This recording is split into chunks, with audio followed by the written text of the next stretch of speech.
गजर कीर्तनाचा. हिरण्यवर्णा हरिणी सुवर्णरजतसृजा चंद्रां हिरण्मयीं लक्ष्मीं जातवेदो महावह ताम आवह जातवेदो लक्ष्मी मनपगामिनी यस्यां हिरण्यं विन्देयं गमश्वं पुरुषानहम्.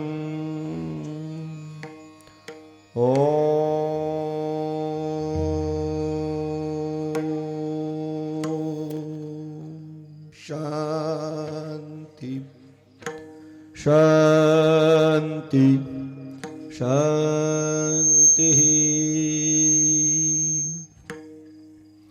महायोगपीठे तटे भीमरथ्यं वरं पुण्डरीकाय दातुं निन्द्रैः समागत्य तिष्ठन्तमानन्दकन्दं प्रब्रह्मलिङ्गं भजे पाण्डुरङ्गं भजे पाण्डुरङ्गम्.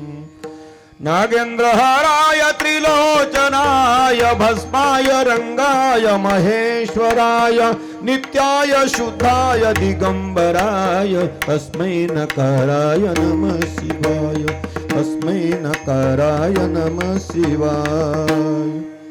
जयांची केलिया स्मरण होय सकळ विद्येचे अधिकरण तेची वंदो श्री चरण श्री गुरूंचे ते नमस्कारोनी आता.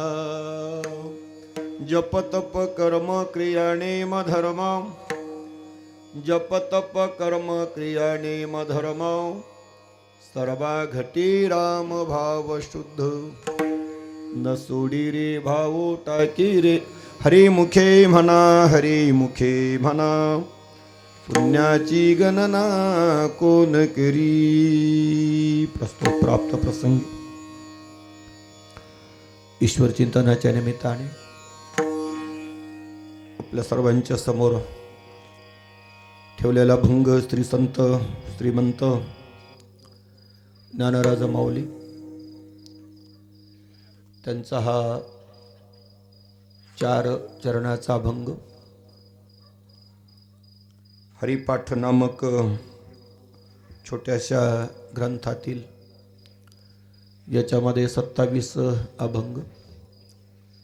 त्या 27व्या अभंगापैकी आजचा हा 24व्या क्रमांकाचा हा अभंग. 12 दोन्ही 24 चरण झाले. 124 चरण 27 अभंगात आहेत. त्या एका एका चरणाचे 2-2 भाग आहेत. एका एका चरणाचे 2-2 भाग आहेत. 100 चरणाचे 200 भाग झाले. 12 दोन्ही 24 भाग हे झाले. जे 224 भाग. या 224 भागापैकी बारकाव्याने जर स्वाध्याय केला तर 250 पेक्षा जास्त सिद्धांत समजावून सांगण्यात आलेले आहेत या 27 अभंगात. त्यापैकी आजचा जो अभंग आहे याच्यामध्ये 22 सिद्धांत समजावून सांगण्यात आलेले आहेत. या छोट्याशा अभंगामध्ये 22 गोष्टी समजावून सांगण्यात आलेल्या आहेत.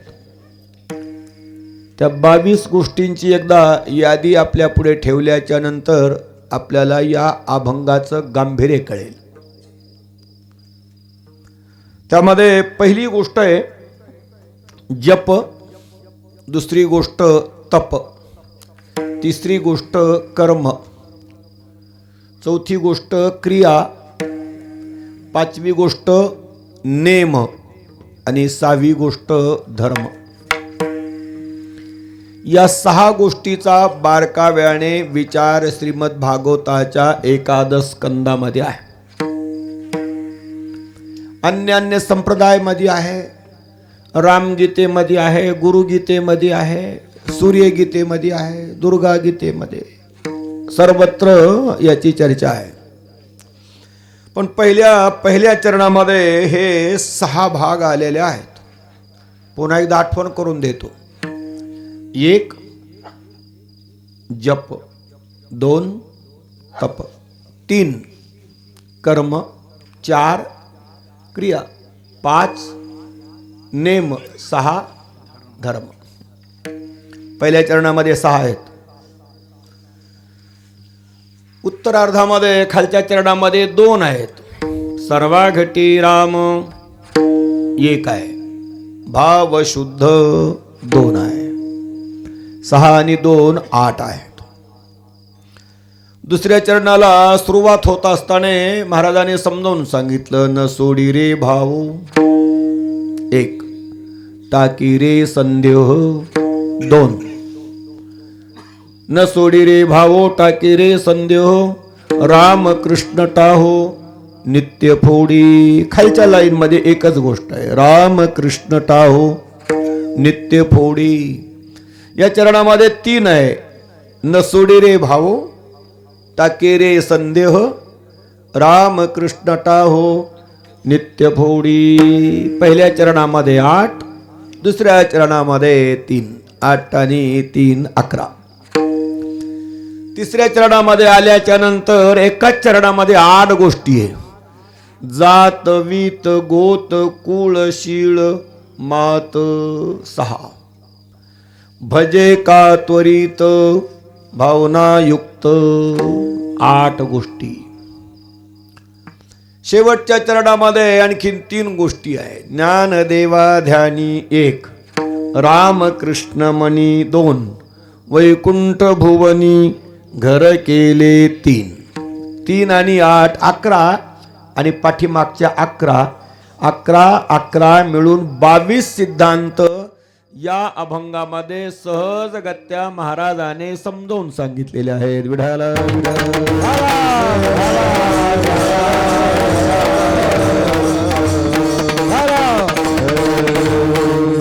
कैसे करो ध्यान कैसा पाहू तूज, कैसे करो ध्यान कैसा पाहू तूज, कैसे करो ध्यान कैसा पाहू तूज, कैसे करो ध्यान कैसा पाहू तूज, कैसे करो ध्यान कैसा पाहू तूज, कैसे करो ध्यान कैसा पाहू तूज, कैसे करो ध्यान कैसा पाहू तूज, कैसे करो ध्यान कैसा पाहू तूज.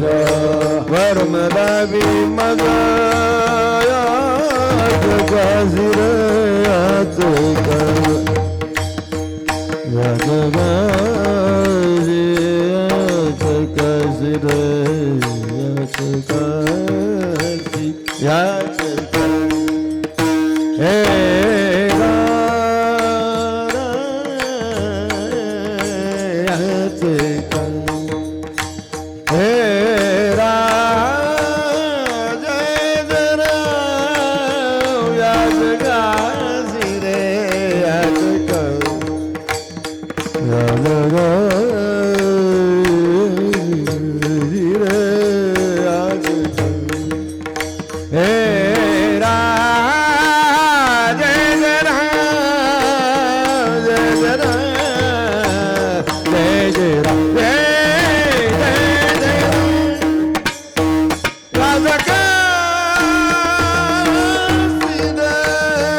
वर्मदान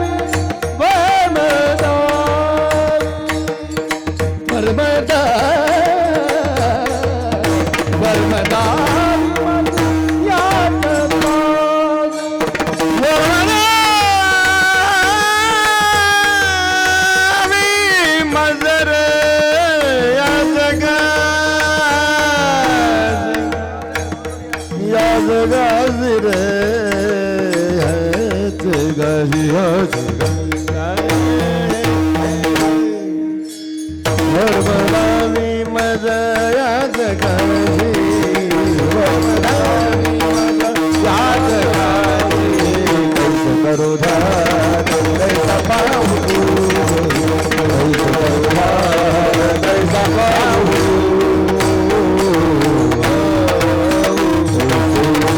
ध्यान कैसा पाहू तुझ वरमदावी मज याच काशी. 2 मिनिटाचा परिहार श्वासा सालाबाधाप्रमाणे चालत असलेला आपला हा अखंड हरिनाम सप्ताह या पवित्र भव्य दिव्य पंढरीच्या पांडुरंगाच्या मंदिरामध्ये मला असं वाटतं जोग महाराजांचं मंदिर दिसतंय. सुरुवातीलाच आठवण करून देतो. हंसरूपी ब्रह्मा उपदेश श्रीहरी चतुश्लोके चारी भागवत ते गुज विधाता सांगे नारदासी नारदेव्यासेसी उपदेशिले. मुख्य महाविष्णू चैतन्याचे मूळ संप्रदाय फळ येथुनिया संप्रदाय फळ येथुनिया. आदिनाथ गुरु जगळ सिमाता आदिनाथ गुरु जगळ सिमाता. तीन अभंग तुमच्या पुढे ठेवले. जी महाराष्ट्रामध्ये 3 पद्धती समजावून सांगितली जाते, या 3 पद्धतीचे हे 3 अभंग मूळ स्तंभ आहेत. आणि मग हे ज्ञानोबारायापर्यंत एक गुरु एक शिष्य अशा पद्धतीने आले.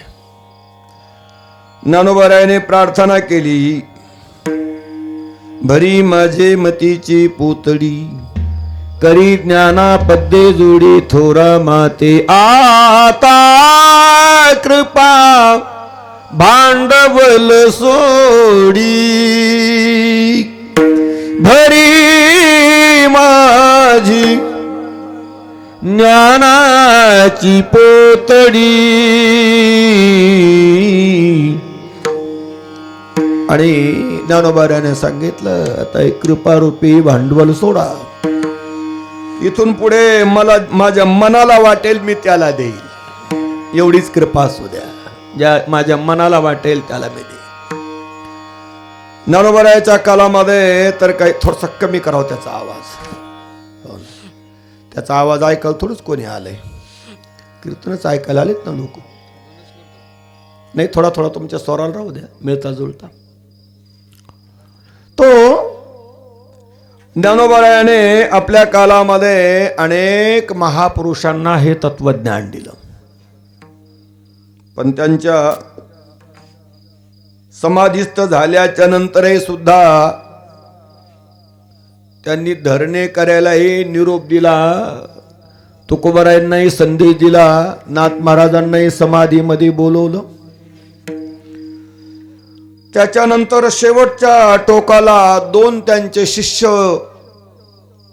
एक शिष्य हैबत बाबा ज्यांनी विण्याचा पहारा प्रारंभ केला की विण्याच्या स्वरावरती समाधीने डोलायचं. दुसरे संत जोग महाराज त्याने ज्ञानोबारायाचं अनुष्ठान केलं की ज्ञानोबारायाची ज्ञानेश्वरी समाधीतून बोलायची. त्यांना जे सांगायचं ते सांगायचे. त्यांना पुढे 4 शिष्य मिळाले. मराठवाड्यामध्ये एक शिष्य आले, बंकट स्वामी महाराज. बंकट स्वामी महाराजांचे अनेक शिष्य, त्याच्यामध्ये मुख्य शिष्य वामन भाऊ महाराज. वामन भाऊ महाराजांचे अनेक शिष्य, पण जवळजवळ त्यांचे सारे कीर्तनकारच झाले. बाकी महाराजांचे बाकी संतांचे कीर्तनकार मंडळी नाही झाली, पण वामन भाऊ महाराजांचे बहुतेक कीर्तनकार त्यांच्या काळातले त्यांचेच अनुयायी. आणि मग ते वामन भाऊ महाराज आणि जोग महाराज दोघांमध्ये थोडासा अंतर.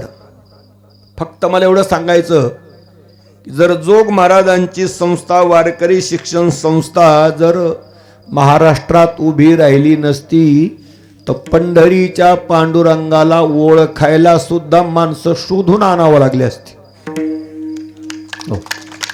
ओळखायला सुद्धा शोधून आणावं लागले असते. आता ते माणसं जर शोधून आणण्याची पाळी आली असती तर हरिपाठाचा काय विचार होता. माणसं जर शोधावं लागली असती तर ज्ञानेश्वरीचा काय विचार असता, अमृतानुभवाचा काय विचार असता, चांगदेव पासष्टीचा काय विचार असता. जर ती माणसं शोधून आणावं लागली असती तर जगद्गुरु तुकोबरायाच्या गाथ्याची काय महती असती. ते माणसं शोधावं लागले असते तर भागवताची आणि रामायणाची काय महती असती. जर ती माणसं शोधण्याची पाळी आली असती तर महाराष्ट्रातल्या वारकरी मंडळीने मंदिरामध्ये हरिपाठ कशाचा गायला असतं. सकाळी देवाची आराधना करताना काकडा भजन कसं आलं असतं. आणि म्हणून योगायोगाने या संत मंडळीने या साधू मंडळीने ज्ञानोबारायाचा अनुग्रह घेऊन तुमच्या आमच्यासाठी जे कार्य केलं त्या कार्यातून महाराष्ट्र हजार वेळेला जरी उपकृत होण्यासाठी त्यांना काही देण्याचा प्रयत्न करेल तरी त्यांच्या परोपकारातून मुक्त होणार नाही. विठ्ठल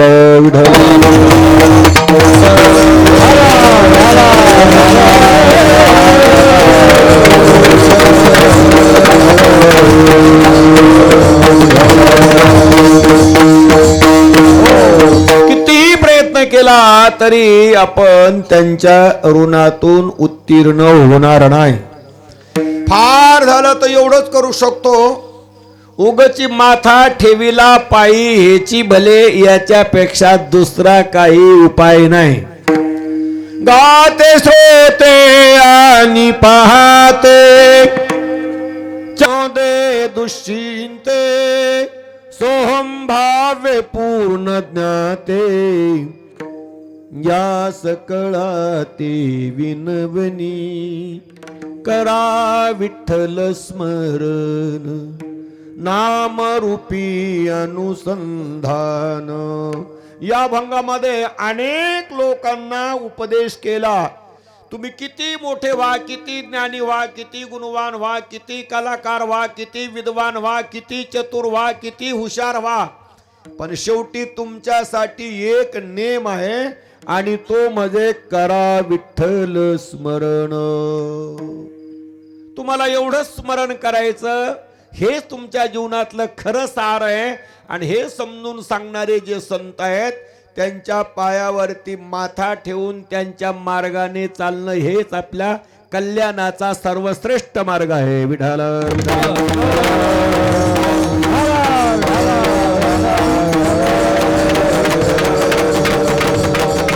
काय गावे दासी भावे उतराई, काय गावे दासी भावे उतराई, काय गावे दासी भावे उतराई, काय गावे भावे उतराई. देवी बाबाई जीव थोडा देवी तो हा बाई रा रा रा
ठेवितो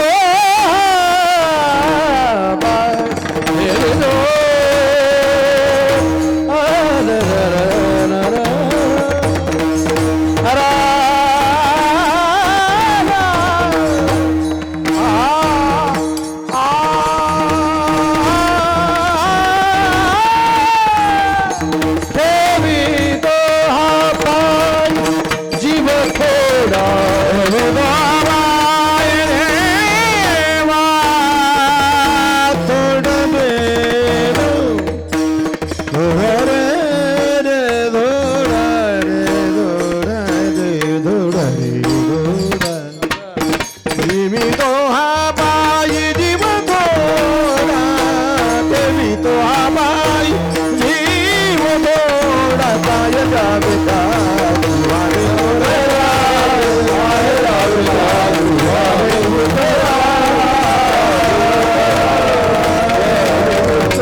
काय द्यावे त्यासी भावे उत्तराई ठेविता हा पायी जीव थोडा. संसारामध्ये आलेल्या प्रत्येक माणसाला, प्रत्येक देवतेला, प्रत्येक राक्षसाला आणि प्रत्येक दानवाला हे 4 नावं एवढ्यासाठीच घेतले की संसारातले 4 मेंबर आहेत: देव, दानव, मानव, राक्षस. मनूपासून जे जन्माला आले, मनूच्या विचाराने वाढले, त्याला मानव म्हणतात. आदितीपासून जे प्रगट झाले, देवतांच्या विचाराने वागले, त्यांना देव म्हणतात. दितीपासून जे प्रगट झाले, राक्षसी प्रवृत्तीने वागले, त्यांना राक्षस म्हणतात. दस्सूपासून जे प्रगट झाले आणि वैभवामध्ये जे जीवन जगले, त्यांना दानव असे म्हणतात. परंतु परिस्थिती ही भयान झाली की देवतांना संस्कार लावण्यासाठी कोणी मिळालं नाही, म्हणून त्यांचा वंश आता दिसत नाही. राक्षसांना संस्कार लावणारा वर्ग मिळाला नाही. एक शुक्राचार्य मिळाले, पण ते देवाचे द्वेष्टी होते, म्हणून त्यांनी जे राक्षसांना संस्कार लावायला पाहिजे ते लावता आले नाही, म्हणून त्यांचाही वंश गेला.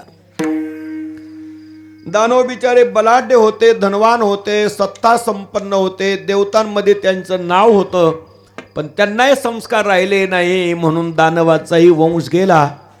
मानवांना वेळोवेळी संस्कार लावणारी माणसं मिळाली. घरामध्ये जन्माला आल्याबरोबर आई मिळाली, वडील मिळाले, गुरु मिळाले, आजी मिळाली, आजोबा मिळाले, शेजारी पाजारी मिळाले, वर्गामध्ये शिक्षक मिळाले. थोडे मोठे झाल्याच्या नंतर येडेवणी करायला लागले. धर्मपत्नी मिळाली, तिने बी यांना चांगलं संस्काराला लावलं. इकडे तिकडे पळणारे, इकडे तिकडे तोंड खुपसणारे, त्यांना आवरण्याचं काम एक बाई करते, म्हणून तिचं नाव आहे धर्मपत्नी. आपल्या पतीला धर्माने वागायला बाध्य करते, म्हणून त्यांच्यासाठी शब्द दिला शास्त्राने, काय? धर्मपत्नी. माणसाने किती काही करू द्या, पण त्यांना काय धर्मपत्नी म्हणतं का? धर्मपती कोणी म्हणतंय का? नाही. धर्म शब्द त्यांच्या बरोबरच लागत नाही. कारण का? की माणसं कधीच धर्माने वागण्याच्या भानगडीत पडत नाही म्हणून. आता राहिला मानवाचा विचार. मानवाला बी घर पाहिजे, दानवाला घर पाहिजे, देवतांना घर पाहिजे, माणसाला घर पाहिजे. तो माणसाच्या घराची चर्चा. मुंगी असेल तिला घर पाहिजे, चिमणी असेल तिला घर पाहिजे, सर्प असेल त्यालाही घर पाहिजे. जंगलामध्ये जेवढे प्राणी आहेत त्या साऱ्याला घर पाहिजे. घराशिवाय कोणी जगू शकत नाही. कुत्र्याला घर बांधता येत नाही, पण तो तरी कोणाच्या तरी घराच्या सहाऱ्याने जीवन जगतो. आणि म्हणून ते घर कोणाचं खेड्यागावात राहील, कोणाचं शहरात राहील, कोणाचं तीर्थक्षेत्रात राहील, कोणाचं कुठे राहील, कोणाचं कुठे राहील, पण प्रत्येकाचं घरच राहील. घराशिवाय या साहेब बनवत असताना जय गोपाल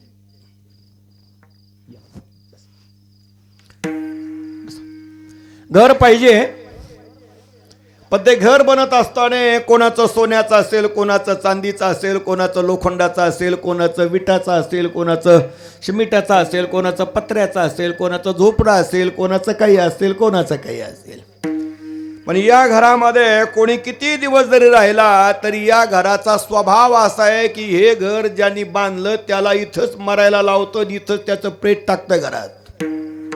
या घराचा स्वभाव असा आहे. भलं कोणी सोन्याचं बांधा, चांदीचं बांधा, रुपयाचं बांधा, लोखंडाचं बांधा, सिमिटाचं बांधा, कोणतंही बांधा, पण बांधणाऱ्याची अंत्ययात्रा याच घराच्या दारातून बाहेर पडते, इतकं पक्क आहे. आणि म्हणून काही संत मंडळींच्या लक्षात आलं की बाबा हे मृत्यूलोकातलं घर कसं आहे, हे मरण्यासाठीच केलेलं आहे. मृत्यूलोकातले घर कशासाठी आहेत? मरण्यासाठीच आहे. आणि म्हणून मरण्यासाठी जर इथे राहायचं असेल तर इथे करून तरी काय करायचं. मग काही संतांच्या लक्षात आलं या घरापेक्षा आपण एखादं दुसरं घर बांधू. निरंजनी आम्ही बांधू, निरंजनी आम्ही बांधू, निरंजनी आम्ही बांधू.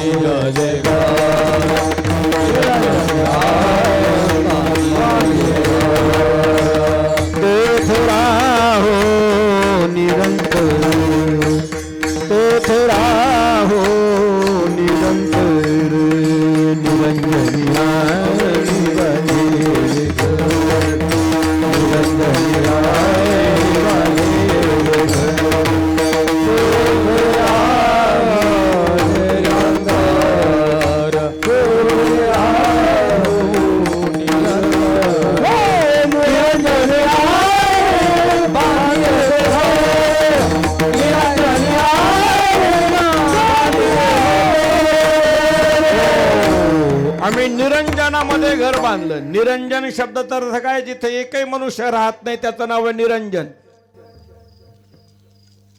निर्गतः जना यस्मिन निरंजन, ज्याच्यातून माणसं राहण्याचं सोडून गेलेले आहेत तिथे त्यांनी घर बांधलेलं आहे. आता माणसंच नाही आणि तिथे जर घर बांधलं तर त्या घरामध्ये कोणाला दुःख नाही. एक मनुष्य जीवनभर जंगलात राहू द्या, त्याला सुख दुःख नाही.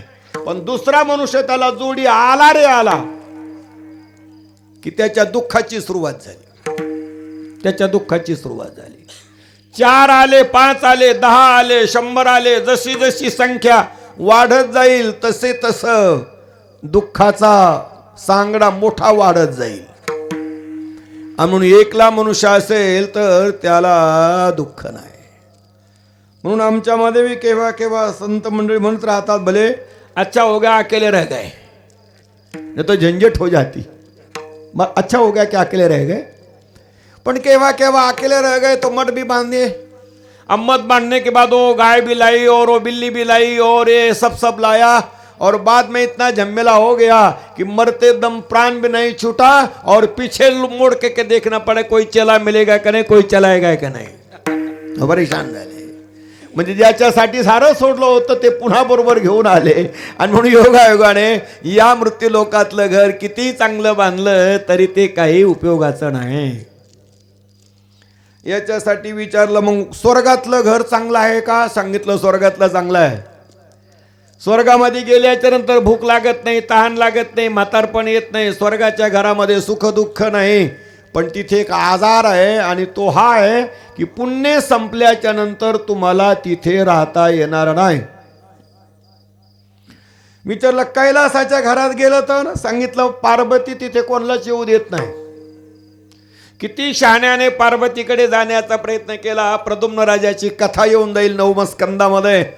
तर त्याला विचारायला स्त्री रूप धारण करावं लागलं. सती पार्वतीने सांगितलं जो कोणी या जंगलामध्ये येईल त्याला स्त्रीत्व प्राप्त होईल. म्हणून कैलासामध्ये सर्वसामान्य माणसाला जाता येत नाही. राहिलं ब्रह्मदेवाचा लोक. किती जरी ब्रह्मदेवाच्या लोकात गेला तर तोही पुनरावृत्तीच्या मापा शिग झाला. म्हणून 14 ब्रह्मांडामध्ये तुम्ही कुठेही घर बांधायला गेलात कुठेही राहायला गेला तर जरूर राहा. काही लोक चंद्रावर जातील, काही लोक मंगळावर घर बांधतील, काही लोक गुरु शुक्रावर घर बांधतील. पण किती जरी त्यांनी घरं बांधली तरी त्यांना पुन्हा परतच यावा लागेल. एक असा वर्ग आहे की जिथे गेल्याच्या नंतर माणसं पुन्हा परत येत नाही. त्याच्यासाठी श्लोक आहे, तद्धाम परमम मम. इथे गेल्याच्या नंतर माणसाला पुन्हा परत नाही. पण विचारला तिथे राहतं तरी कोण, तर सांगितलं तिथे श्री हरी आणि लक्ष्मी राहते. लक्ष्मीची सेवा करणारे सेवक राहतात आणि श्री हरीचे जे भक्त आहेत ते तिथे राहतात. विचारलं आमच्या सारख्याला जाता येईल का तिथे? तिथली आणखीन विशेषताही आहे. तिथे गेल्यावर आजार नाही, म्हातारपण नाही, जेवण नाही, भूक नाही, ताण नाही, कोणाचा राग नाही, कोणाचा द्वेष नाही, काम नाही, क्रोध नाही, मद नाही, मत्सर नाही, दंभ नाही, अहंकार नाही, आसक्ती नाही. जिथे काहीच नाही तिथे गेल्याच्या नंतर पुन्हा परत यायचं नाही. असं जे कोणी घर आहे आणि त्या घरामध्ये आपल्याला, त्या लोकांमध्ये आपल्याला राहता येईल का, असं ज्ञानोबरायाला विचारल्याच्या नंतर ज्ञानोबरायाने सहजगत्या सांगितले, विठ्ठल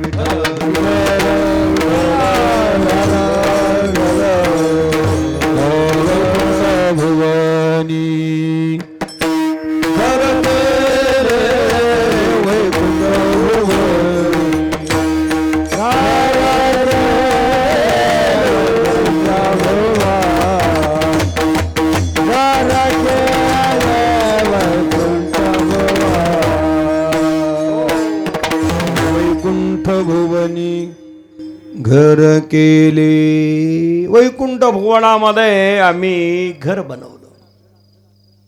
वैकुंठ भुवनामध्ये तिथे घर बनवायचं नाहीये, तिथे पहिलंच घर आहे, जाऊन फक्त राहायचं. साहेबांना नोकरी लागल्याच्या नंतर पहिल्या पोलीस स्टेशनला गेल्याच्या नंतर तुम्ही पोलीस स्टेशन बनवलं का पहिलंच बनवलेलं होतं? पहिलंच आहे. कलेक्टर साहेब नोकरी लागली तर पहिलंच बनवलेलं आहे. आमदार साहेबांना निवडून आले तर पहिलंच आमदार निवास बनवलेला आहे. खासदार साहेबांचा खासदार निवास बनवलेला आहे. मंत्र्यांचं जिकडे तिकडे बनवलेलं आहे. तुम्ही जन्माला आला तर जन्माला आल्याबरोबर तुम्ही सुद्धा बनवलं नाही, तुमच्यासाठी अगोदरच बनवून ठेवलेलं आहे. फरक एवढाच आहे की ज्यांनी घरं बनवली ती किती मोठी माणसं आहेत. ती कोणती मोठी माणसं आहेत? एवढी मोठी माणसं मरक्या माणसाने जर घर बनवलं तर त्याच्या बनवलेल्या घरात राहणारे मरणारच. एखाद्या तपस्वी व्यक्तीने जर घर बनवलं तर त्याच्या घरामध्ये तपश्चर्याच होणार. एखाद्या योग्याने जर आपलं घर बनवलं तर त्याच्यामध्ये योग साधनाच होणार. पण वैकुंठ बनवलं एक अष्टमस्कंदामध्ये मनुची कथा येते आणि त्याच्यामध्ये 6व्या मन्वंतरामध्ये एक हरिणी नावाची व्यक्ती आणि तिने खूप मोठी आराधना केली. एक मुलगा जन्माला आला, त्या मुलाचं नाव हरी ठेवण्यात आलं. त्यांचा विवाह लक्ष्मीबरोबर झाला आणि मग त्या लक्ष्मीच्या समाधानासाठी एक लोक बनवला, त्याचं नाव आहे वैकुंठ लोक. ज्याची चर्चा मोठी पुराणामध्ये आहे. त्याच्या तेवढ्या बाबतीत जर बोलायचं ठरलं तर मला 2-3 तास व्याख्यान द्यावं लागेल. तेव्हा त्या वैकुंठाची महती आपल्याला कळेल. आणि त्या वैकुंठामध्ये जो जो गेला तो पुन्हा परत आला नाही. किंबहुना आता 2 वाक्यात पुढच्या गोष्टी सांगून टाकतो. 2 पद्धतीच्या घराची चर्चा आहे. एक आहे आत्मरूपी घर आणि दुसरं आहे परमात्मा रूपी घर. आत्मरूपी घर तुम्ही घर बनवलं तर एकले राहणार नाही. त्याच्यामध्ये मुलगा राहील, मुलगी राहील, सुनबाई राहील, म्हातारी राहील, आलं लक्षात आई वडील बी राहतील, नाही तर पत्नी राहील, मित्र राहील, कुत्र राहील, सारे राहतील. पण ते सारे तुमच्या जवळचेच राहतील. तुमच्या परिस्थितीमध्ये तुमच्या जवळचे जे नाही ते कधीच राहणार नाही. तसं आत्मरूपी घरामध्ये कोण राहील असं विचारल्याच्या नंतर तुमचं कोण आहे याचा विचार करावा लागेल. तुमचं कोण आहे तर मन तुमचं आहे, बुद्धी तुमची आहे, अंतःकरण तुमचं आहे, चित्त तुमचं आहे, इंद्रिय तुमचे आहेत, 5 प्राण तुमचे आहेत, 5 कर्म इंद्रिय, 5 ज्ञान इंद्रिय, हे सारे तुमचे आहेत. आणि आत्मरूपी घर जर तुम्ही बनवलं आणि त्याच्यामध्ये जर यांना राहण्याची पाळी आली, एकदा आत्मरूपी घरामध्ये मन गेलं तर मन शिल्लक राहणार नाही तर जन्म नाही, बुद्धी शिल्लक राहणार नाही तर जन्म नाही, अंतकरण शिल्लक राहणार नाही तर जन्म नाही, कर्म इंद्रिय शिल्लक नाही तर जन्म नाही, ज्ञानेंद्रिय शिल्लक नाही तर जन्म नाही, आणि सारेचे सारे गायब झाले तर पुन्हा तुम्हा मला जन्मच नाही. म्हणून म्हणावं लागतं केव्हा केव्हा जन्म घेणे लागे वासनेच्या संगे, चंचलम ही मन कृष्ण प्रमाथी बलव दृढम, दुर्बुद्धी ते मना कदा नुपजो नारायणा. याच्याही पेक्षा नेहमी करता प्रार्थना करे मना तुझ्या सोहिताच्या खुना, पंढरीचा राणा मना माझी स्मरावा. डोळे तुम्ही घ्या रे सुख, पहा विठोबाचे मुख, तुम्ही ऐका रे कान, माझ्या विठोबाचे गुण, मन तेथे धावा घेई. हो, या साऱ्या लोकांना प्रार्थना केली तुम्ही विठ्ठलाशिवाय काही करू नका. का तर तुम्हाला जर आत्मस्वरूपाचं घर मिळालं तर मग तुम्हाला पुन्हा परत जाण्याची आवश्यकता नाही. आता परमात्म्याचं घर मिळालं तर त्याच्यामध्ये कोण राहील. कीर्तन तसं तुम्हाला जडच होणार हे मला माहिती आहे. उद्या महाराजांकडे तक्रार बी होणार, पुढच्या वर्षी त्या बाबाला आणू नका लाल कपड्यातल्या, त्याचं कीर्तन कळत नाही कोणालाच. मी म्हणतो तुम्हाला कळालंच पाहिजे, काही जरुरी नाही. आमची एवढी जिंदगी गेली, आम्हाला अजून काही अभंग कळणार, तर तुमच्या खुरपण्याच्या राड्यात हे अभंग तुम्हाला कसे कळावेत. आणि तरी पण समजून सांगण्याचा प्रयत्न करील, इतकं तर करू शकतो. आणि म्हणून योगायोगाने परमात्म्याच्या घरी जर तुम्ही गेलात तर तुमचा आत्मा जीवात्मा परमात्म्याहून वेगळा राहणार नाही. हो, तुमचा आत्मा परमात्म्याहून वेगळा राहणार नाही. आणि जेव्हा तुम्ही परमात्म्याहून वेगळे राहणार नाहीत तेव्हा परमात्म्याचं वैभव तुम्हाला मिळेल. अनेकदा का ते वैभव तुम्हाला मिळालं तर जगातली कुठलीच व्यक्ती आणि कुठलीच शक्ती तुम्हाला दुःखामध्ये घेऊन जाऊ शकत नाही. त्याच्यासाठी तुम्हाला दोन घर पाहिजे, एक आत्मस्वरूपाचं घर आणि दुसरं पाहिजे परमात्म स्वरूपाचं घर. परमात्म स्वरूपाच्या घराचंच नाव आहे वैकुंठ भुवनी.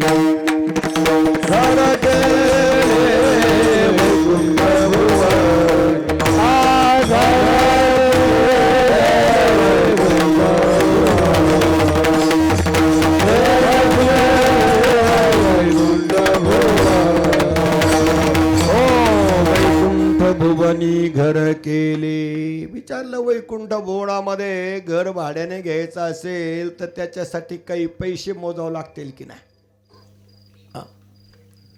वैकुंठ भुवनामध्ये जर यदा कदाचित घर केलं तर त्याच्यासाठी काही पैसे मोजावे लागतील. तुम्हाला जरी शासकीय क्वार्टर मिळाली तरी पण तुमच्या पगारातून त्याची ठरलेली अमाऊंट जाते. जाते. फक्त तुम्हाला नॉर्मल भाडं 10% भाडं, आमच्यासारख्याला 100%, तुम्हाला 10%. तुमच्यासाठी शासन मेहरबान आहे. का तो 24 तास तुम्ही त्यांचं काम करता. आमच्यासारख्याचं काय, कधीतरी केलं कधीतरी राहिलं, म्हणून आमच्यासारख्याला 100% आणि तुम्हाला 10%. का तर तुम्ही जे काम करता तुमच्या कामाचा मोबदला शासनाने पैशामध्ये देण्याचा प्रयत्न केला तरी शासनाला तो देता येणार नाही. नाही देता येणार. किती पैसे दिले तर आमच्याकडे 2 तासापेक्षा विण्याचा पारा कोणी करीत नाही. जर 8 ते 10 जर पाळी असली मध्ये जर का ते उठले बाबा अशी गर्दी करतात की कळतं की हे विने करीत पारा करायलाच आलेत. पण तुम्हाला आज सकाळी 8 वाजता गेला तर उद्या सकाळी 8 वाजता परत यायचंय मुंबईच्या पोलिसाला. भाकरी कशा खायच्या आणि झोपायचं कसं, आराम कसा करायचा. आणि म्हणून जो जास्त काम करतो त्याच्यासाठी परमात्मा जास्त सुविधा देतो. एखाद्यानं जर विचारलं तुम्ही मेल्याच्या नंतर कुठे जाणार, तर मी सरळ सांगणार देवाच्या दारात जाणार. आणि देवाला जर असं वाटलं की असा चांगला पोरगा मूर्ती लोकांमध्ये माणसाच्या समाजाचं काम करण्यासाठी पाठवायचा, तर पुन्हा परमात्मा मला पाठवून देणार, नाही तर जवळच ठेवणार. तिसरी गोष्ट माझ्या नशिबात नाही. तिसरी गोष्ट माझ्या नशिबात नाही. का तर मी देवाचं सतत काम करतो म्हणून. आणि म्हणून योगायोगाने देवाच्या दरबारात जायचं असेल, देवाच्या दारात घर करायचं असेल, तर काय करावं लागेल तुम्हाला, तर त्याच्यासाठी 2 उपाय समजून सांगण्यात आले. एक तर सदा सर्वदा देवाची मूर्ती तुमच्या ध्यानात ठेवावी लागेल एक. आणि दुसरी गोष्ट, सदा सर्वदा देवाचं नाव तुमच्या मनात ठेवावं लागेल. 2 उपाय. 2 उपाय परिपूर्ण झाले की वैकुंठ भुवनामध्ये तुमचं देवधानी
रामकृष्ण म्हणे. छोटासा प्रश्न विचारायचा.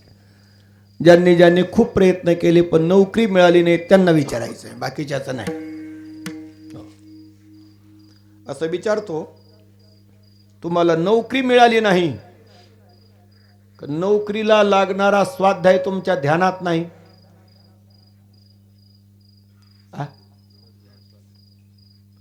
तुम्हाला नोकरी शासनाने दिली नसती तर त्यांनी कशाला जाहिराती काढल्या असत्या? पुन्हा पुन्हा पुन्हा पुन्हा पुन्हा जाहिराती. ते काय येडी लोक आहेत का की पुन्हा पुन्हा जाहिराती काढतात, पुन्हा पुन्हा तुम्हाला बोलवतात? पण नेमकं तुम्हाला नोकरी मिळाली नाही म्हणून रडतात का तुमच्या ध्यानात राहिलं नाही म्हणून रडता?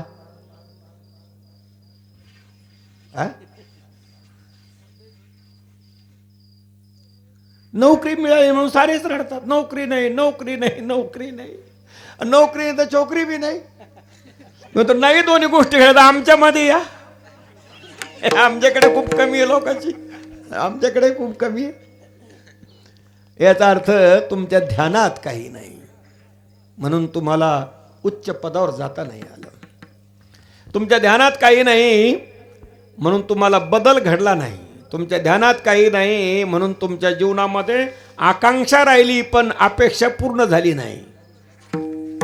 माझ्या जीवनातलं उदाहरण सांगेल. माझे एक मित्र होते, ओडिसाचे असायचे, आणि 2 बंगाली.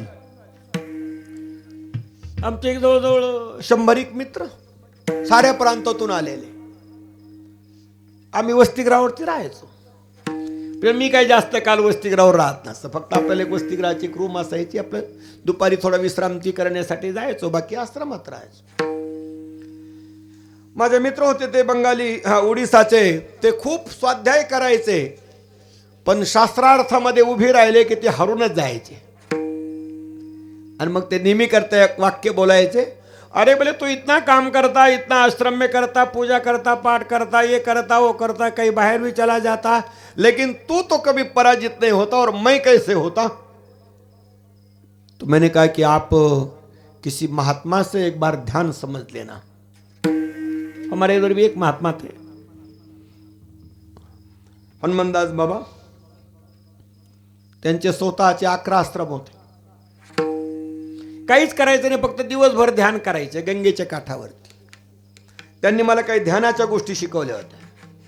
तो मैंने कहा महाराज जी, मैं तो अभी अभ्यास करने के लिए आया महाराष्ट्र से या बनारस में, अब आपका ध्यान कौन करेगा. अरे बोले तू पागल है, जब ध्यान तक जब तक नहीं आएगा तब तुम्हारे ध्यान में कैसे रहेगा. अब तुम ध्यान में नहीं रखोगे तो परीक्षा कैसे दोगे. अब परीक्षा नहीं देंगे तो तुम्हारा क्या होगा, कुछ नहीं होगा. म्हणजे याचा अर्थ असा झाला की ज्याला ध्यानात ठेवायचंय त्यांनी ध्यान केलं पाहिजे. पण उगाचच कोणाचंही ध्यान नाही. रस्त्याने चालता चालता चित्र पाहिलं ना, अंगावर पडलं, त्याचं ध्यान रात्रभर करी. सकाळी स्वप्नामध्ये हे गोंधळ, उठल्याच्या नंतर सांगता बी येईना कोणाला. सांगावं तर चित्रच काय सांगावा, रस्त्यावरचं चित्राचं काय सांगायचंय. आणि म्हणून केव्हा केव्हा काय माणसं ध्यानात धरतील आणि काय माणसं करतील पता नाही. म्हणून बाकी गोष्टी ध्यानात ठेवण्यापेक्षा परमेश्वराच्या सगुण रूपाला आणि निर्गुण रूपाला ध्यानात ठेवा, बाकी दुसरं काही नको. आता मनामध्ये कोणला ठेवायचं, जरा क्षमा मागून सांगतो. प्रत्येक माणसाच्या मनामध्ये खूप खूप काही लपून ठेवलेलं आहे. खूप लपवलं, खूप लपवलं. काही बहादर तर असे आहे की आपल्या धर्मपत्नीपासूनही सुद्धा जवळजवळ 20-30% चोरून ठेवतात. आपल्या मनातलं उजागर करीनात, आपल्या मनातलं सांगायला तयार होणार. सांगण्याची पाळी आली तर मागे मागे रोखत राहतात मनातलं. आणि म्हणून माणसाच्या मनामध्ये गुरुचं आणि देवाचं नाव असावा, वेदाचा स्वाध्याय असावा, पुराणाचा स्वाध्याय असावा, इतिहासाचा स्वाध्याय असावा, विज्ञानाचा स्वाध्याय असावा. हे ज्याने मनामध्ये धरलं ते गेल्याच्या नंतर पाठीमागचे लोक त्यांची समाधी करतील.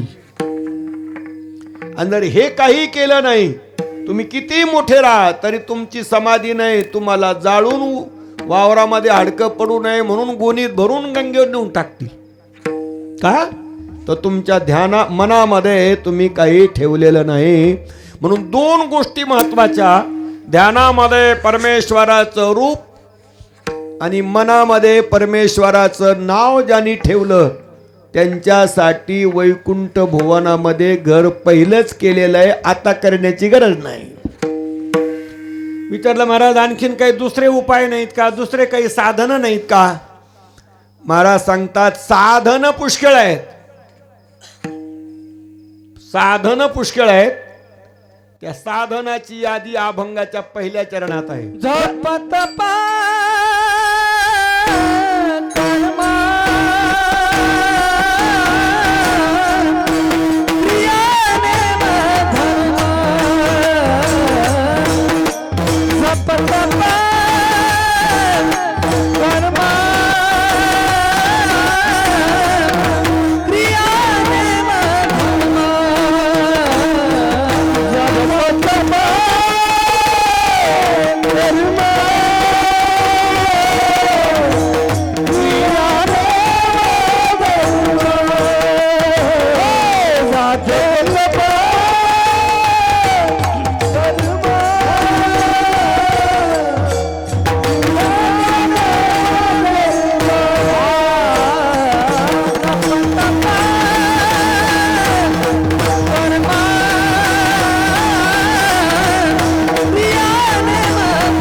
माझ्यापेक्षा तुमचा मोठा अनुभव असू शकतो. ज्यांच्या जन्मपत्रिकेमध्ये मंगळाची कुंडली पडलेली आहे, त्यांनी किती प्रयत्न केला तरी 25 वर्षाच्या अलीकडे लग्न होणार नाही. किती प्रयत्न करा नाही व्हायचं, आणि जरी झालंच टिकायचं नाही. ज्याच्या जन्मपत्रिकेमध्ये कुंभ लग्न पडलेलं आहे त्याचा काही भरोसा नाही. असे अनिष्ट ग्रह ज्याच्यामध्ये पडलेले आहेत त्यांचं काही जुटणार नाही लवकर. पण एखाद्या ज्योतिष आचार्याकडे गेलं की, किंवा आमचे महाराज आयुर्वेद आचार्याकडे गेलं की ते त्याच्यामध्ये मार्ग काढतात. आणि पहिला मार्ग काढतात ते काय मार्ग काढतात? जप बांधा, जप बांधा. देवबाप्पाकडे गेले, देवा हे देवाने सांगितलं नाही जप बांधावं लागेल. ते म्हणलं कोणी बांधायचं? ते म्हणले तुम्हाला बांधता येत नसतो, आम्ही बांधू. म्हणजे लग्न त्यांचं व्हायचं आणि जप यांनी बांधायचं. हे काय? त्यांनी खायचं आणि यांनी जाड व्हायचं असं. आणि म्हणून अशा वेळेला ज्या व्यक्तीच्या जन्मपत्रिकेमध्ये दोष आहे त्यांनी जर काही काळ जप केला तर त्याच्या जन्मपत्रिकेतला दोष जातो. ज्याच्या प्रारब्धामध्ये दोष आहे त्यांनी जप केला तर दोष जाईल. ज्याच्या क्रियामानामध्ये दोष होतोय त्यांनी जप केला तर दोष जाईल.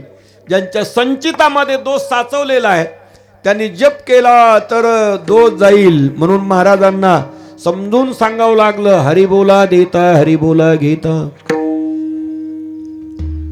हरी बोला गाता हरी बोला खाता, हरी बोला जनी हरी बोला विजनी. अभंग पाठ आहे, पण किती जण या अभंगाचा अंदाज घेतात? काहीच नाही. भांडणाच्या वेळा जर हरी बोलण्याची पाळी आली तर समोरचा भांडण करीनच कशाला, पण कोणी ते घ्यायला तयार नाही. आणि म्हणून पहिली गोष्ट आली जपाची. जर तुम्ही जप केला तर त्याचे 2-3 प्रकार आहेत. कंठरवाणी वाणीने केला, उपांश जप केला, अनुहात ध्वनीमध्ये केला, आजपा जप केला तर प्रत्येक जपाचं फल वेगळं वेगळं होईल. हे काही कीर्तनात सांगण्याची गोष्ट नाही, हे एकांतात सांगण्याची गोष्ट आहे. पण जर यदा कदाचित तुमच्याकडनं जप झाला तर जपाचा परिणाम काहीतरी होऊ शकतो. केव्हा केव्हा थंडी पडल्याच्या नंतर माणसं, ऊन पडल्यावर माणसं तापत राहतात.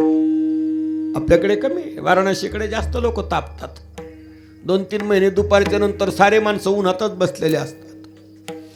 केव्हा केव्हा माणसं तापतच राहतात, तापतच राहतात, तापतच राहतात. काही माणसं तापाने तापतात, काही माणसं सने तापाने तापतात, तर काही माणसं काही तापाने तापतात.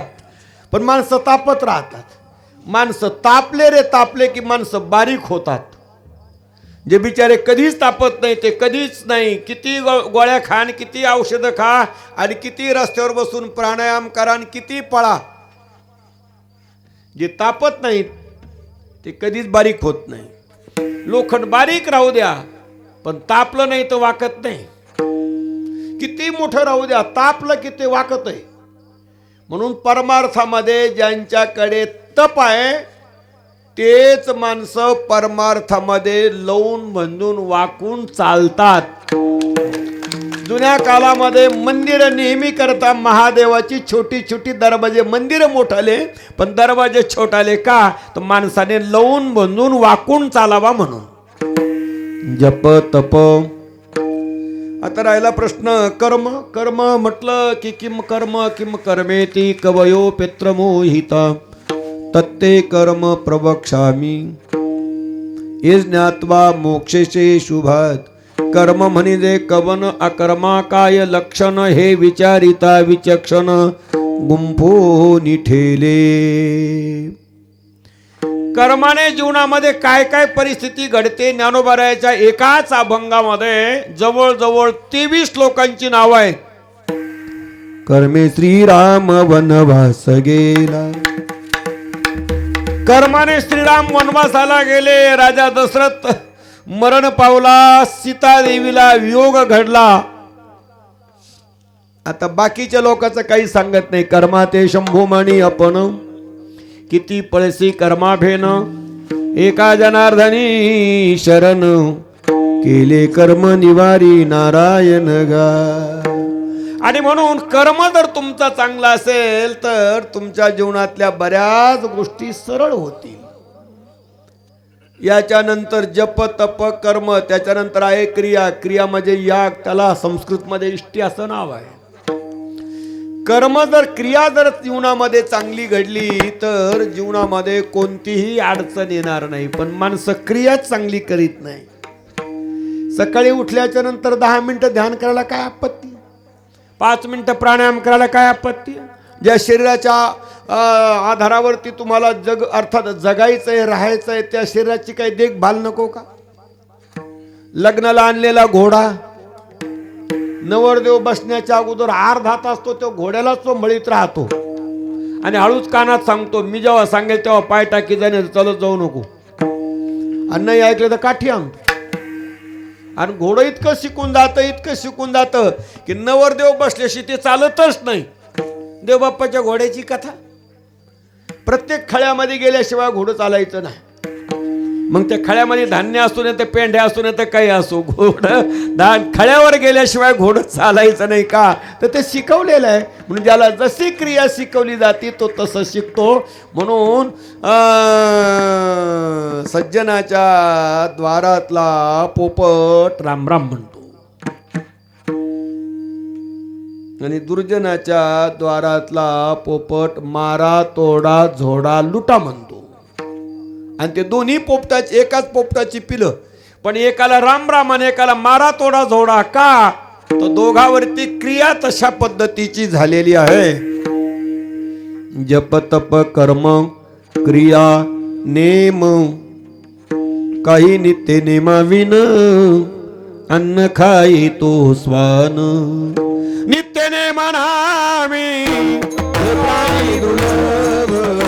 लक्ष्मी वल्लभा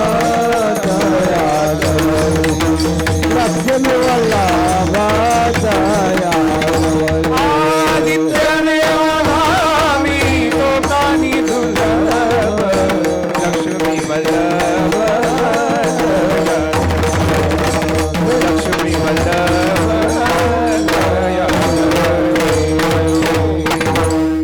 ज्यांना आई बाप आहे ते 12 महिने सकाळ संध्याकाळ त्यांच्या पाय पडा.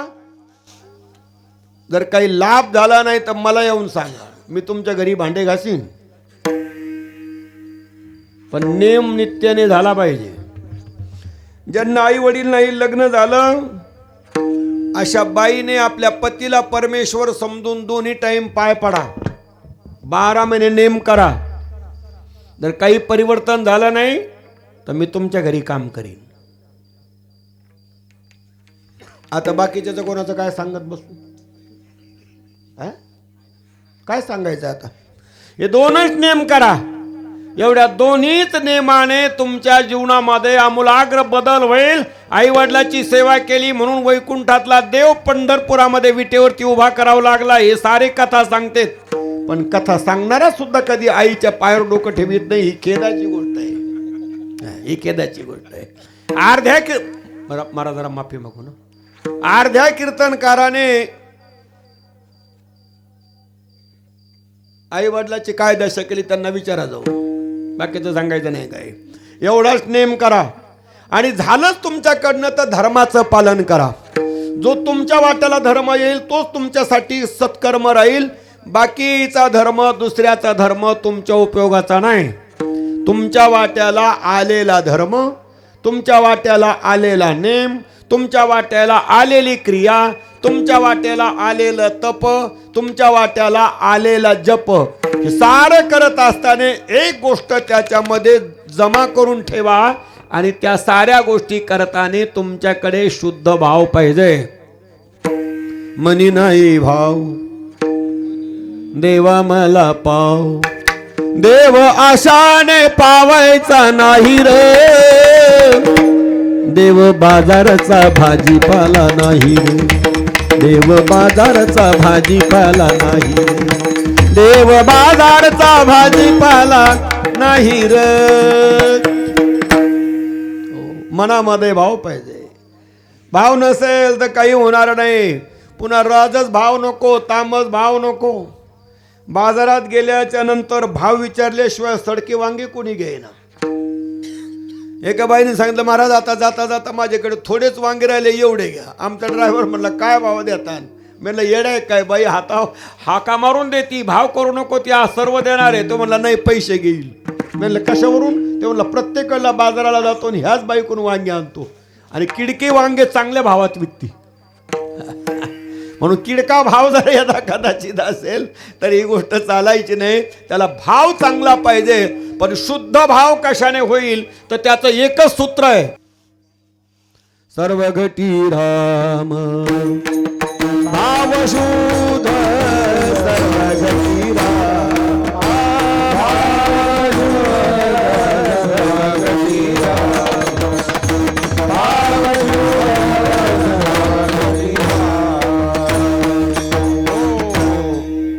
घटामध्ये राम आहे असं ज्याला कळलं त्याचा भाव शुद्ध आहे.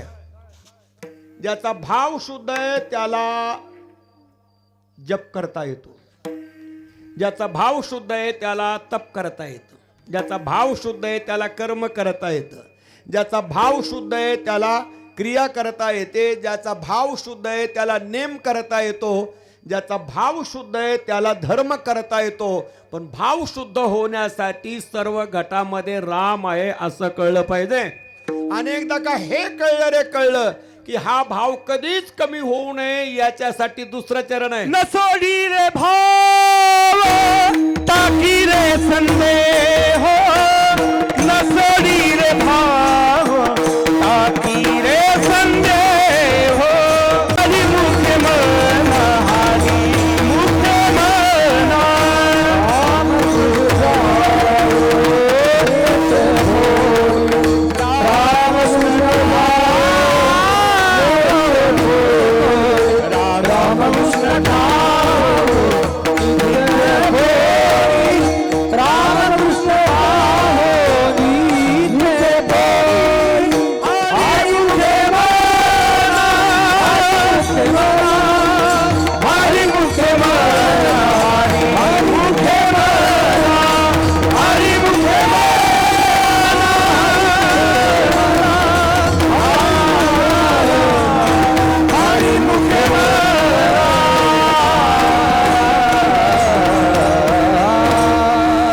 सोडी रे भाव. भाव, भक्ती आणि प्रेम जर अंतःकरणात जाग झालं तर ते जाणार नाही याची दक्षता नेहमी करता घ्यावी लागते. फुलाचं झाड जर दारात लावलं तर सुकू नये याची दक्षता घ्यावी लागते.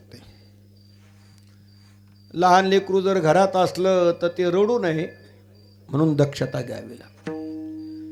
पोरग मोठं झालं तर नास्तिक होऊ नये याची दक्षता घ्यावी लागते. लेकर जर मोठाले झाले तर आवारा गर्दी करू नये याची दक्षता घ्यावी लागते. जरा पुढचं सांगू को नको साहेब, जरा अवघड आहे. जरी कोणी काही चाल केली तरी तुम्ही आहेतच इथं. लग्न झाल्याच्या नंतर आपले पतिदेव येडेवणी होऊ नये म्हणून बाईचं सतत लक्ष ठेवावं लागतं. आता शेवटचं सांगतो, एक हळदीचा फोटो काढून ठेवी जा, एक लग्नाचा फोटो काढून घेऊ जा, एक हळद फेडण्याचा फोटो काढून घेऊ जा आणि एकदा हार घालण्याचा फोटो काढून घ्या. हे 4 फोटो काढून घ्या आणि भिंतीवरती 4ही लावा. अंदर दिवस निळून पाच जा.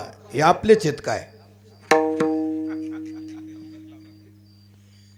याचा परिणाम असा होईल, हे 4 फोटो जर दिवसातून तुम्ही 2दा पाहिले तर तुम्ही भांडणं करणार नाहीत.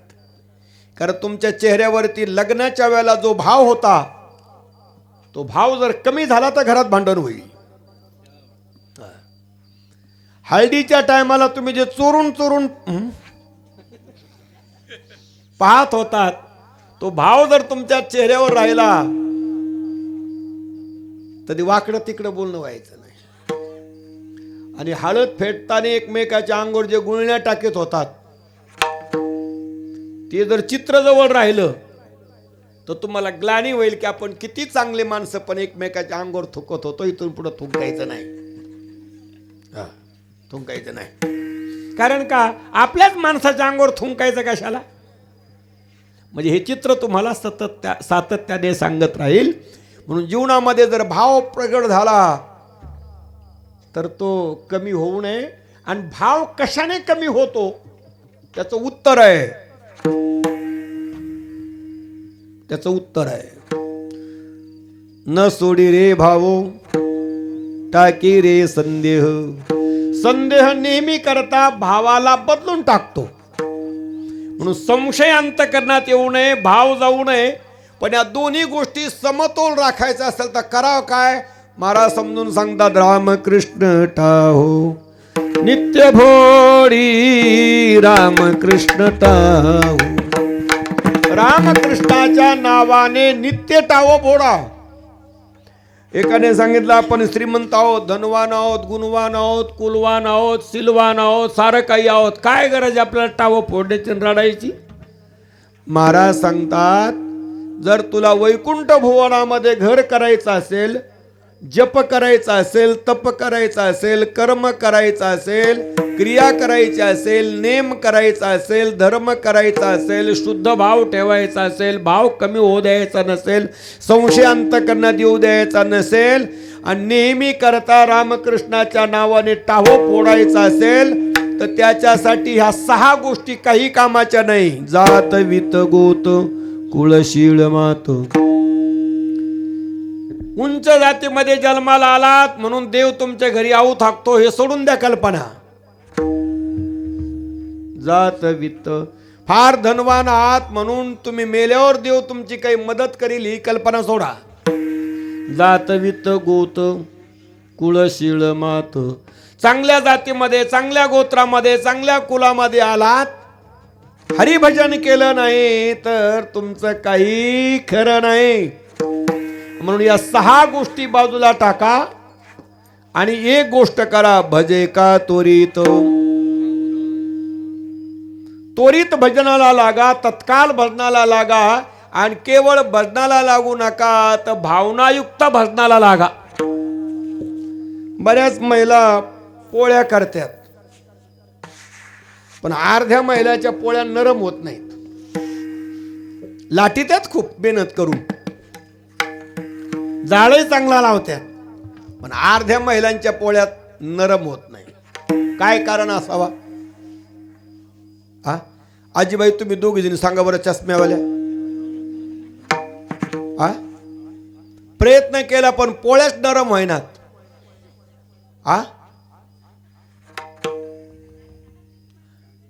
आता तुमचा कारभार सुरू झाल्याच्या नंतर आमचं काय चालायचं बाबा? तिथं काहीच नाही. ज्या व्यक्तीने पीठ चांगलं मळलं नाही तिने किती काही पोळ्या लाटू द्या, लाकडात आणि पोळ्यात काही बदल नाही. फार झालं तर कागदा इतक्या मऊ होत्या, पण खाता यायच्या नाही. पण ज्या व्यक्तीने प्रेमाने, भक्तीने, भावाने, राम राम म्हणताने, शुद्ध आचरणाने पोळ्या बनण्यासाठी पीठ तयार केलं, तासभर ठेवलं झाकून, आणि प्रत्येक पोळीच्या वेळेला तेवढाच उंडा काढा आणि तेवढाच मेंथीने मळवला, तर साधी पोळी केली तरी नरम झाल्याशिवाय राहणार नाही. तसं परमार्थ सुद्धा भावनायुक्त होऊन केल्याच्या नंतरच फळ मिळेल. आणि हे सारं मिळालं तर वैकुंठ भुवनामध्ये घर करता येईल. विठोबार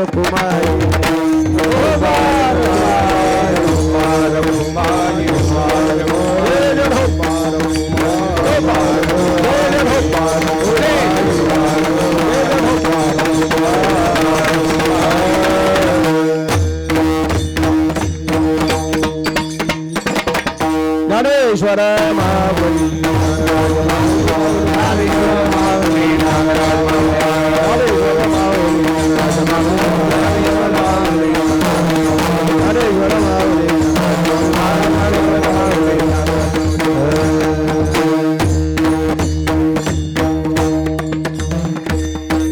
तुका म्हणे ज्ञानदेवधायनी रामकृष्ण मुनी, ज्ञानदेवधायनी रामकृष्ण मुनी, ज्ञानदेवधायनी रामकृष्ण मुनी, ज्ञानदेवधायनी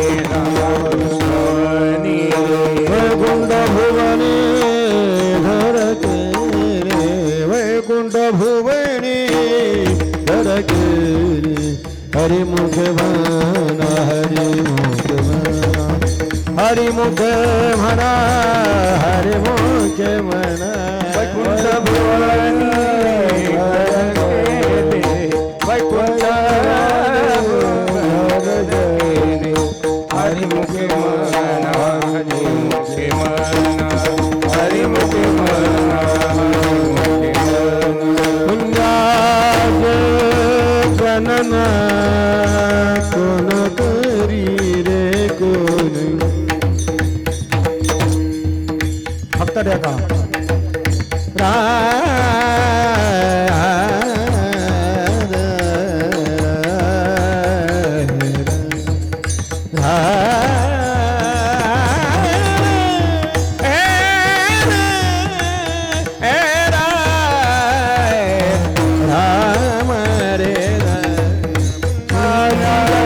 गणना कोण करी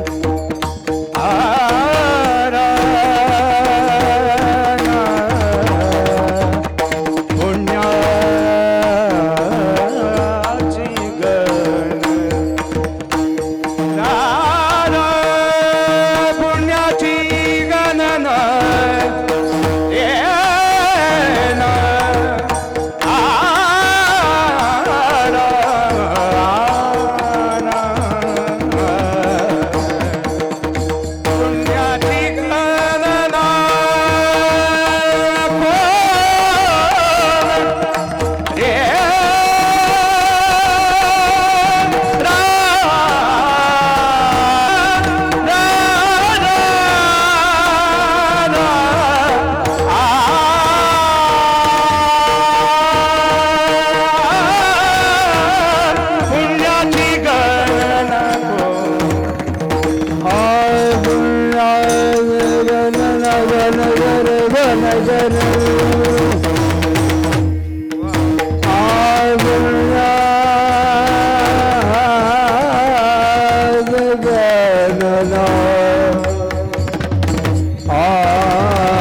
पुण्याची गणना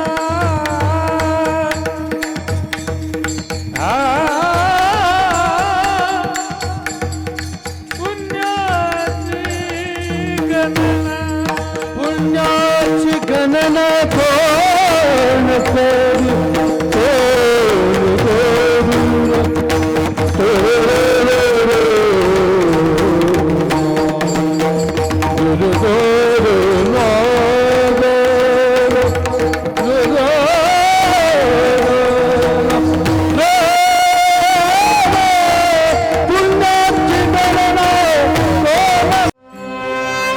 गजर कीर्तनाचा